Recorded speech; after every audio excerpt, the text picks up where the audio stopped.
সালামু আলাইকুম, সবাই কেমন আছেন? চলে আসলাম ওয়ার্ল্ড কাপ ফুটবল 2026-এর আজকের ম্যাচের প্রেডিকশনাল ভিডিও নিয়ে। সকাল 9টার সময় যে দুটি দল মাঠে নামছে, ইজিপ্ট এবং ইরান।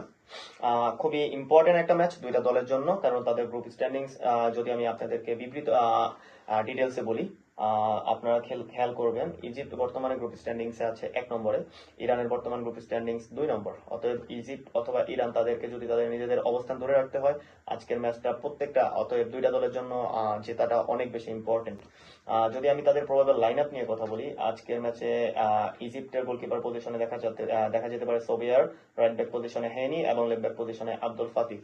সেন্টার ব্যাক ডুও হিসেবে থাকছে রাবিয়া এবং ইব্রাহিম। সেন্টার মিডফিল্ডার ট্রিও হিসেবে আসওয়ার, আতাওয়া এবং লেহসিন, এই তিনজনকে দেখা যেতে পারে। লেফট উইং ফরওয়ার্ড হিসেবে থাকছে জিকো, রাইট উইং ফরওয়ার্ড হিসেবে থাকছে মোহাম্মদ সালাহ, লিভারপুল লেজেন্ড, এবং স্ট্রাইকার পজিশনে থাকছে ম্যানচেস্টার সিটির স্ট্রাইকার ওমর মারমুশ।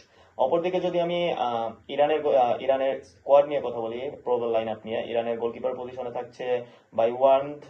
গত ম্যাচে যারা খেলা দেখেছেন ইরানের, খুবই আউটস্ট্যান্ডিং একটা পারফরমেন্স দেখিয়েছেন তিনি। ফাইভ ব্যাক নিয়ে খেলছে ইরান।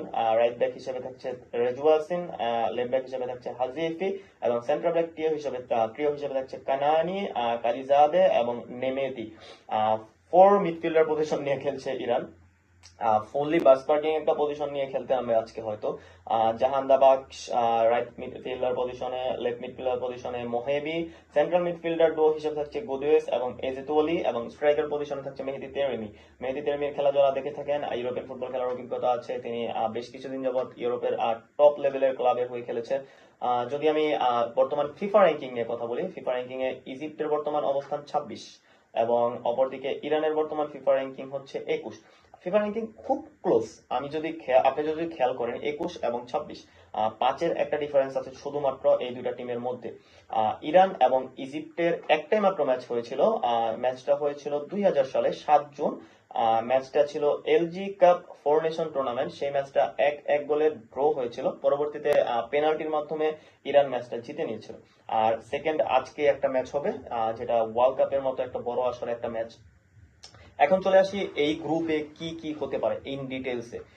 যদি আজকের ম্যাচে ইজিপ্ট জিতে, তাহলে তারা সরাসরি রাউন্ড অফ 32-তে চলে যাবে গ্রুপের প্রথম স্থান অধিকার করে, কারণ অলরেডি তাদের পয়েন্ট 4। তারা যদি আজকের ম্যাচটা জিতে নেয়, তাহলে তাদের পয়েন্ট হয়ে যাবে 7। ইরান যদি আজকের ম্যাচটা হেরে যায়, ইরানের বর্তমান পয়েন্ট হচ্ছে 2। তারা যদি ম্যাচটা হারে, তাহলে তাদের এই ক্ষেত্রে বাদ পড়ে যাওয়ার সম্ভাবনাটাই সবচেয়ে বেশি। পয়েন্ট থাকবে 2। অপরদিকে বেলজিয়াম এবং নিউজিল্যান্ডের একটা ম্যাচ আছে, ওইটার দিকে ইরানকে তাকিয়ে থাকতে হবে। বেলজিয়ামের বর্তমান পয়েন্ট হচ্ছে 2 এবং নিউজিল্যান্ডের বর্তমান পয়েন্ট হচ্ছে 1। যদি বেলজিয়াম নিউজিল্যান্ডের সঙ্গে ম্যাচটা সহজভাবেই জিতে নেয় অথবা গোল ডিফারেন্সের মাধ্যমে, তাহলে বেলজিয়ামের পয়েন্ট হয়ে যাবে 5। ইজিপ্ট 1 নম্বর, বেলজিয়াম 2 নম্বর, নিউজিল্যান্ড এবং ইরানের বাদ পড়ে যাওয়ার সম্ভাবনা সবচাইতে বেশি।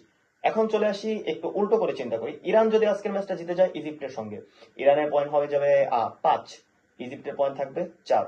অপরদিকে বেলজিয়াম যদি নিউজিল্যান্ডের সঙ্গে ম্যাচটা জিতেও, তাও তাদের পয়েন্ট হবে 5। সেই ক্ষেত্রে ইজিপ্ট, ইরান এবং বেলজিয়াম, এই তিনটা টিমের এই গ্রুপ থেকে রাউন্ড অফ 32 খেলার সম্ভাবনা সবচাইতে বেশি।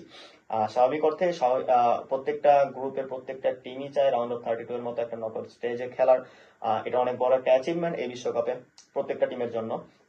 যেমনটা ক্যাপ ভার্দে, সৌদি আরবের মতো যারা এইবার সুযোগ পেয়েছে, তারা হয়তো রাউন্ড অফ 32 খেলতে পারবে আজকের ম্যাচের পারফরমেন্সের বিচারে। যাই হোক, আপনারা চোখ রাখুন। আজকের ম্যাচ সকাল 9টায় শুরু হবে, অথবা আমাদের যে কোনো প্রেডিকশনাল ভিডিও বা আমাদের যে কোনো মতামতমূলক ভিডিও দেখার জন্য আপনারা আমাদের চোখ রাখতে পারেন আমাদের YouTube channel sports zone live বিডিতে, অথবা ফেসবুকের মাধ্যমে আপনাদের মতামত জানাতে পারেন। যে কোনো ধরনের আলোচনামূলক ভিডিও দেখার জন্য চোখ রাখুন আমাদের ফেসবুক অথবা ইউটিউবে। Thank you very much.